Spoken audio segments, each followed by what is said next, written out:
रहा है कि आंसर की एंड ऑल जो भी है, जो जिनको एक्चुअली पता है कि उन्होंने ओवररेट किया है रिकॉल को, या जो भी, मैं किसी के अगेंस्ट नहीं बोल रही, लाइक जिसको भी पता है कि उन्होंने उतना कह रहा है, बहुत सारे सिली मिस्टेक्स किए हैं, लाइक उन्होंने एक्चुअल रिकॉल जो है जिनका सही आ गया है, वो इस बात के लिए क्लियर है कि हमको क्या करना है, या तो ये काउंसलिंग अटेंड करनी है, या तो ये 78 डेज का एनआईसीटी देखना है। तो मैं ये कहना चाहूंगी कि जो फर्स्ट कैटेगरी के लोग हैं जिनका ये रैंक डिटेरेट हुआ है ना, डिक्रीज हुआ है, सो ये क्या करेंगे, मैं एक चीज क्लियर करना चाहूंगी, जो अंडर 30 के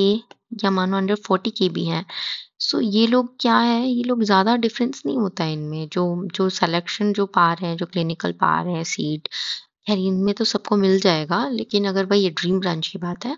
सो अगर ये लग रहा है कि इन सबको ही प्रिपरेशन सबकी सेम रहती है, कहीं न कहीं सबकी कहीं न कहीं कन्वर्ज हो जाती है, सबकी प्रिपरेशन सब वही पढ़े रहते हैं।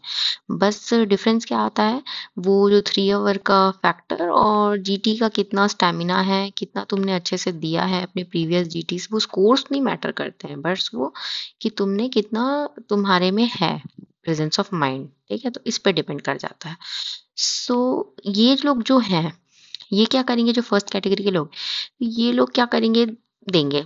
ठीक है, आईएनआईसीटी देंगे, देना ही चाहिए, क्योंकि जरूरी नहीं है कि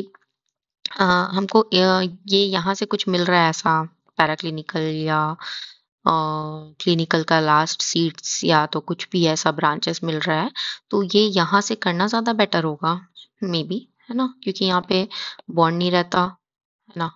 और यहाँ पे स्टाइपेंड अच्छा भी रहता है और नाम भी रहता है, रिसर्च विसर्च में जाने को मिलता है, तो एम्स का अपना सेंट्रल इंस्टीट्यूट का चार्म है, सो ये लोग ट्राई करेंगे। सेकंड वाले क्या है, वो हैं जो ऑलरेडी टॉपर्स हैं नीट पीजी के, जिनको क्लियर है कि उनको बहुत अच्छी सीट मिलने वाली है नीट पीजी से, अंडर 5 के 10 के इस टाइप के लोग, जो अपना स्टेट में मिलने वाला है जिसको, या तो ड्रीम ब्रांच मिलने वाला, तो ये क्या करेंगे, इनका ना एक सेट लेवल है, ये ऑलमोस्ट 150 160 तक पहुंच चुके हैं, है ना, 160 से ग्रेटर, तो ये मेंटेन करते हैं, ये हर एग्जाम में मेंटेन कर लेते हैं इतना, क्योंकि उनको वो पता चल गया है उनको उनके माइंड में रिफ्लेक्स आ गया है, ठीक है, एग्जाम क्रैकिंग टेक्निक्स वगैरह, तो वो क्या करते हैं, वो कैसे ना कैसे भी ला लेते हैं इतना, लेकिन अगर ये ऐसा सोचने लग गए कि नहीं हो पाएगा, मतलब कि हो गया, जितना हो गया, सैचुरेशन आ गया इनका, तो ये लोग क्या करेंगे, इसमें ठीक है नीट पीजी में खुश हो जाएंगे, ये भी है, लेकिन नहीं, कुछ लोग सोचेंगे नहीं हम आगे जाएंगे, हम इसको और बढ़ाएंगे और ब्रश अप करेंगे, तो वो शायद दे भी सकते हैं। सो इस पॉइंट पे अब पता नहीं किसका कितना सैचुरेशन लेवल आया है, जो भी, ये तो फिर बाद में डिपेंड करता है आईएनआईसीटी के एग्जाम के रिजल्ट्स के बाद, कि उनका नीट में कितना था। ये थर्ड कैटेगरी के लोग हैं कि जिनको क्या है, कोई उम्मीद नहीं है, मतलब कि नीट पीजी में भी अबव रैंक आ गया है, 60 के अबव है, लग रहा है कि फिर से ड्रॉप लेना पड़ेगा या आईएनआईसीटी दे। सो मैं ये कहना चाहूंगी, कहीं ना कहीं कुछ लैक कर रहा है, ठीक है, अपने आप को ये जो लॉलीपॉप इस चीज का मत दो कि हाँ ठीक है आईएनआईसीटी के लिए प्रिपेयर करते हैं, ठीक है, करो प्रिपेयर, कोई बात नहीं एग्जाम देने में, लेकिन ट्रूथ ये है कि कहीं ना कहीं सीरियसली लैक कर रहा है थ्योरी या एमसीक्यू स्किल्स, कहीं ना कहीं लैक कर रहा है, तो इसका 5000 फॉर्म जो भी 4000 जो भी भर के, तो वो तो सेकेंडरी फैक्टर है, उसको मैं ये कहना चाहूंगी कि ये तो देना चाहिए ना अपना, तो ये तो बड़ा जीटी है ना, बड़ा जीटी है की तरह दो इसको, ठीक है, लेकिन अपना फोकस अगर ड्रॉप की तरफ ले जा रहे हो, तो और इसकी काउंसलिंग साइमल्टेनियस चलेगी ना, जैसे कि नवंबर तक के जाएगी ही, नवंबर से तो आगे ही जाएगी, दिसंबर जनवरी, क्योंकि एनबी इज एनबी, और ये तो बीच में पड़ रहा है ना, तो देना तो चाहिए, सबको देना चाहिए, लेकिन ये है कि फिर इस लूप में फंस जाओगे 2026 का, इससे अगर कोई नॉन क्लिनिकल कुछ मिल रहा था, तो फिर 2026 के रकस और लूप में फंस जाओगे, लेकिन अगर लग रहा है कि अभी भी कुछ बाकी है, फायर बाकी है, पढ़ सकते हो, कुछ मिस कर दिए थे पढ़ने के लिए, तो ये definitely this is the short for this one, above 60 के अबव 50 के ऐसे लोगों का, ठीक है। सो मुझे यही कहना था कि 3 ऑप्शंस है 3 तरह के लोगों के लिए, और everything is open for you guys. हमारा फील्ड एक ऐसा फील्ड है कि हर 6 महीने में आईएनआईसीटी, है ना, हर एक साल में एक, कभी कभी 15 मंथ्स 16 मंथ्स भी लग जाते हैं, तो नीट पीजी हो जाता है है ना। यूपीएससी सीएमएस है, fairly good amount of money मिलता है इसमें, और प्रिविलेज भी मिलता है 2 साल 3 इयर्स वर्क करके, प्रोबेशन पीरियड क्लियर करके इनकी रिजर्व सीट में जाने का। उसके बाद अपना और कौन सा एग्जाम्स है, और अगर ये सब चेंज करने का है तो पीएससी, यूपीएससी, ये सब चीज़ें होती रहती हैं, ठीक है। जीडीएमओ के एग्जाम्स, सब चीज़ें हैं,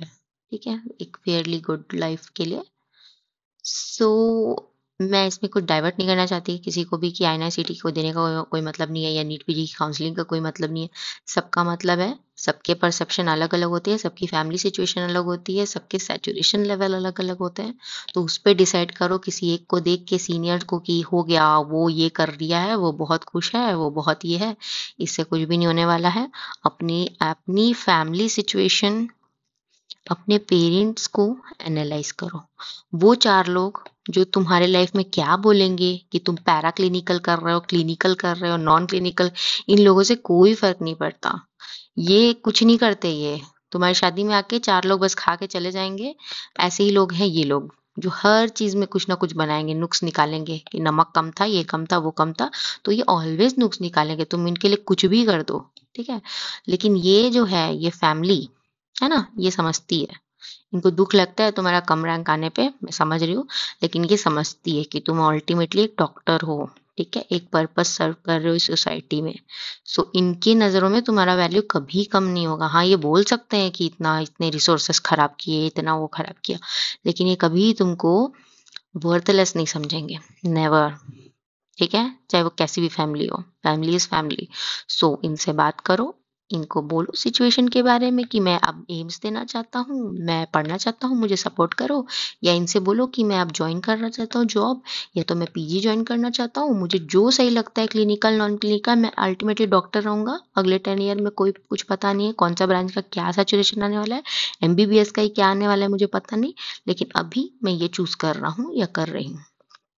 सो फेयर एनफ, ठीक है। इस लूप से बाहर निकलो, या इस लूप में ही रहना है तो give it your all, okay. So that's it guys, ये मेरा था। डिफर कर सकते हैं आप लोगों के व्यूज, आप मुझे प्लीज बताइएगा। Every views is welcome, and please अपने फ्रेंड्स से शेयर करिए और सब्सक्राइब करिए मेरे चैनल को। Okay guys, thank you.